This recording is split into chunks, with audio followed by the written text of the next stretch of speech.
শাকিব খান এবং আরশাদ আদনানের চালাকির কাছে চরমভাবে ধরা খেলেন এমডি ইকবাল। আমি একটু হেসে নেই ভিউয়ার্স, বলতেছি কি হয়েছে বলতেছি।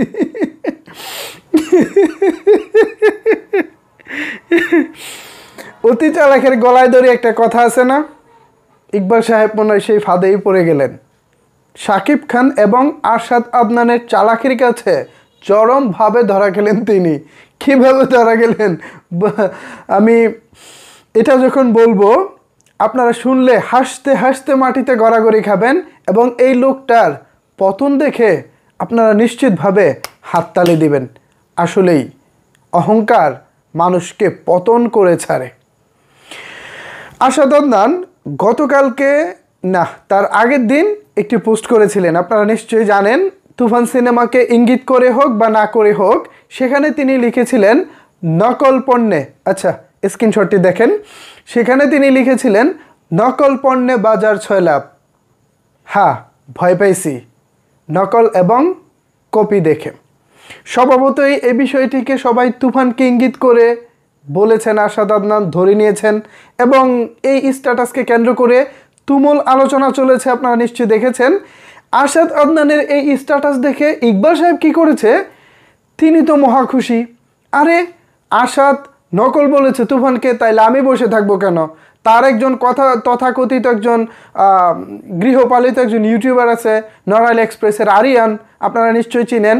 সে কী করেছে, আরশাদ আদনানের এই স্ট্যাটাস দেখে একদম তড়িৎ গতিতে তার বাসায় ডেকে নিয়ে ম্যাক্সিমাম সময় হাসান শাহিদুল নামে আরেকজন সাংবাদিক ভাইকে নিয়ে তিনি ইন্টারভিউ দিয়ে থাকেন। তিনি আর সেই সময়টুকু পর্যন্ত অপেক্ষা করলেন না, তিনি কি করলেন, ওই আরিয়ানকে ফোন দিয়ে ইন্টারভিউ দিলেন। সেখানে নকল নকল বলে চিৎকার করলেন, এবং আমরা যারা তুফানের পক্ষে আছি, শাকিব খানকে নিয়ে যারা কন্টেন্ট তৈরি করে রেগুলারলি, তাদেরকে পর্যন্ত সে অকথ্য ভাষায় গালিগালাজ করেছে। সে মনে করেছে আরশাদ আদনান যখন নকল বলেছে তার মানে আমি আমার একজন সঙ্গী পেয়ে গেছি। কিন্তু বিধিবাম, ঘটনার একদিন পরে প্রায় 360 ডিগ্রি রিটার্ন করলেন হচ্ছে আমাদের আরশাদ আদনান সাহেব, একেবারে 360 ডিগ্রি পোল্টি মারলেন। সেই স্ট্যাটাসের থেকে বেরিয়ে একেবারে শাহরিয়ার শাকিলের সাথে খুব সুন্দর একটি পিকচার শেয়ার করেছেন। আপনারা নিশ্চয়ই সেই পিকচারটিও দেখেছেন, না দেখলে এখানে দেখে নিতে পারেন। আগের দিনের স্ট্যাটাস এবং কালকে দুই প্রযোজকের একসাথে পিকচার সব সমাধান করে দিয়েছে। কিন্তু ইকবাল সাহেব তো ধরা খেয়ে বসে আছেন। তিনি তো ভেবেছিলেন আরশাদ আদনান বুঝি তার দলে চলে গেছে, সে তুফানকে কপি কপি বলে স্ট্যাটাস দিয়েছে। এখন অতি চালাকি করতে গিয়ে ইকবাল সাহেব ধরা খেয়েছে। আরশাদ আদনান তো ঠিকই আবার শাকিব খানের কাছে ফিরে আসলেন, শাহরিয়ার শাকিলকে বুকে জড়িয়ে নিয়েছেন। এখন এমডি ইকবালের সাহেবের কি হবে? ধরা খেলেন অতি চালাকের গলায় দড়ি।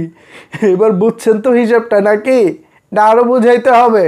তুফানের বিপক্ষে আরশাদ আদনানের স্ট্যাটাস, সাথে সাথে এমডি ইকবাল আরিয়ানকে ফোন করে তুফানের বিপক্ষে নকল নকল বলে গলা ফাটাইছেন। মৌলিক গল্প নয়, বাংলাদেশে কি মৌলিক গল্পের অভাব পড়ছে কিনা, অ্যানিমেল, কেজিএফকে নকল করতে হবে, নানা রকমের।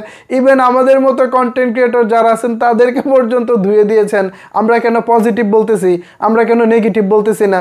কেন রে ভাই, নেগেটিভ কেন বলবো? নেগেটিভ কেন বলবো? আপনি তো বলতেছেন যে কেজিএফের নকল, অমুক তমুকের নকল। কারণ কি? কারণ শাকিব খান বড় চুল রেখেছে, বড় দাড়ি রেখেছে, কেজিএফের মতো পোশাক পরেছে। না, এই পোশাক আর পৃথিবীর কেউ পরতে পারবো না। আপনার ধারণা কি এইটা? ইকবাল সাহেব, বড় চুল কি আর কেউ রাখতে পারবো না? কেজিএফ রাখছে, পুষ্পা রাখছে বলে আর কেউ রাখতে পারবো না? ইকবাল সাহেব, তাইলে আপনি কি এক কাজ করবেন, সবাই তো টাই স্যুট পরে, গেঞ্জি প্যান্ট এগুলো রেগুলার ইউজ করে, আপনিও মেবি এগুলো পরেন, তাহলে কি আজকের পর থেকে আপনি ল্যাংটা থাকবেন?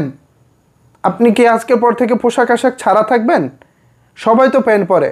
অন্যের দেখা দেখে আপনি যখন প্যান্ট পরবেন, অন্যের দেখা দেখে যখন আপনি শার্ট পরবেন, অন্যের দেখা দেখে যখন আপনি গেঞ্জি পরবেন, অন্যের দেখা দেখে যখন আপনারা পাঞ্জাবি পরবেন, তখন তো সেটা কপি হবে।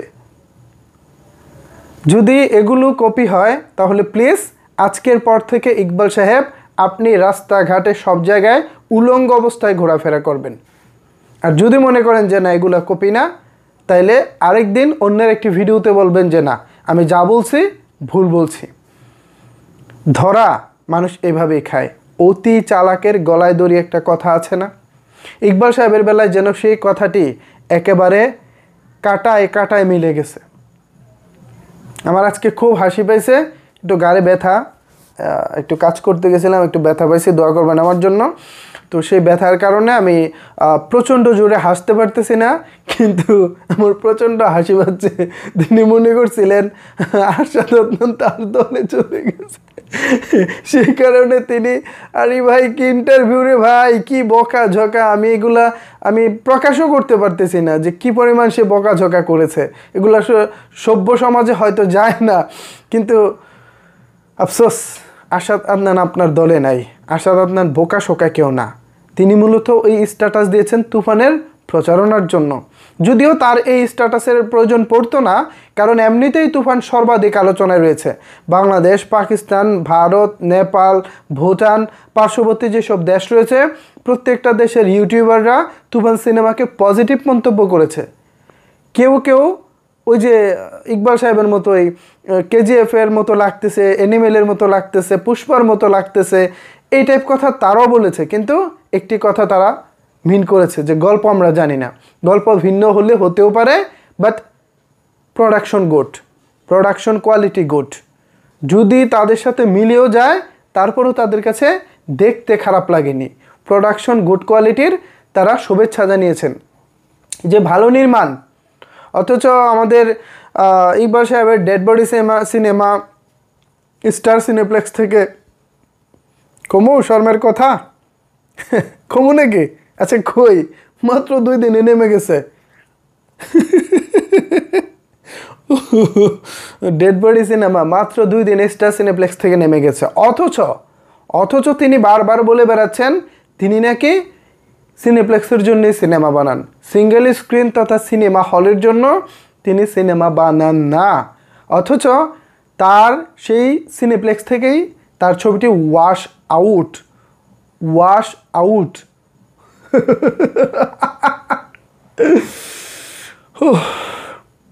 হাসলে ভাই আমি সারা রাত হাসতে পারবো, এমন এক কাণ্ড ঘটাইছেন তিনি, হাসির মতোই কাণ্ড তিনি ঘটাইছেন। যাই হোক, কথা সেটা না, কথা হলো গিয়ে কথা তা না, কথা হলো কথা দিলে কথা থাকে না। তো কথা এখন দিব না, তবে ইকবাল সাহেবের যে কর্মকাণ্ড তিনি করেছেন নিজে হয়তো নিজের গেলে মারতেছেন যে ভাই কী করলাম এইটা। আরশাদ আদনান রনির কথায় যে আমি লাফাইলাম, রনি তো আবার পোল্টি মেরে সাকিবের কাছে চলে গেল, মাঝখান দিয়ে আমি হইলাম ঝুঁকা। উফ, প্রচণ্ড ব্যথা। সরি ভিউয়ার্স, অনেক কথা বলে ফেলেছি। এখন ইকবাল সাহেব চরম আকারে ধরা খেয়েছেন শাকিব খান এবং আরশাদ আদনানের চালাকির কাছে। এই বিষয়টিকে আপনারা কিভাবে দেখছেন চাইলে কিন্তু অবশ্যই সেটি নিচের কমেন্ট বক্সে জানাতে পারেন। ধন্যবাদ সবাইকে সম্পূর্ণ ভিডিওটি দেখার জন্য।